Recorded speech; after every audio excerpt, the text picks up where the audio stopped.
Di video ini kita akan ngebahas 5 mitos dalam melakukan valuasi. Mitos yang pertama adalah quantitative model valuation is objective. Jadi kalau misalnya valuasi kita itu makin banyak angkanya, semakin kuantitatif, itu akan bikin keputusan kita menjadi objektif. Belum tentu.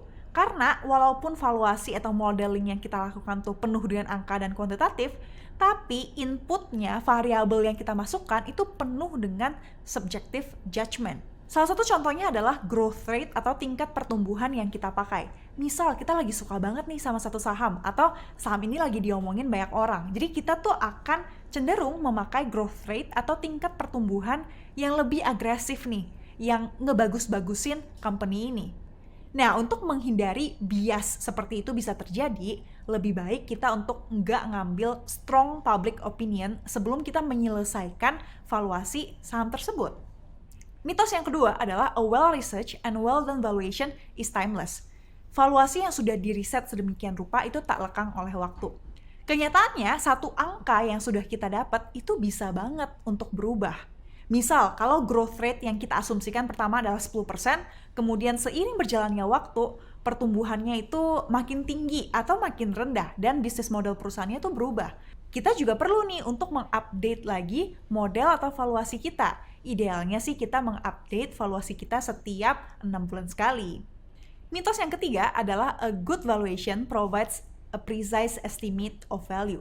Jadi banyak yang mengira bahwa ketika kita udah nemuin nih dengan valuasi, nemuin angka 1000 misalnya, kita udah yakin banget nih angkanya bakal ke 1000.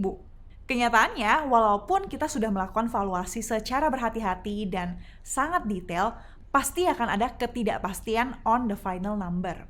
Karena nggak realistis kalau misalnya kita nganggap angka yang udah kita dapat itu udah final number nih, mesti banget ke angka segitu. Karena input atau variabel yang kita lakukan, misalnya growth rate-nya atau cash flow-nya, itu tuh estimasi, ngira-ngira, sekitar segitulah. Jadi, valuasi itu hanya memberikan kita perkiraan angkanya tuh di segitu, tapi bukan precise number atau precise value. Mitos yang keempat adalah the more quantitative a model, the better the valuation. Semakin kompleks model atau valuasi yang kita bikin, hasilnya akan semakin baik. Kenyataannya, dengan semakin kompleks atau semakin komprehensif model atau valuasi yang kita bikin, maka kita butuh lebih banyak angka nih. Input dan variabelnya juga lebih banyak. Dan dengan semakin banyaknya input, itu akan berpotensi kepada input error. Mitos yang kelima atau mitos yang terakhir, the product of valuation is what matters. The process of valuation is not important. Yang paling penting dari valuasi adalah hasil akhirnya, bukan prosesnya.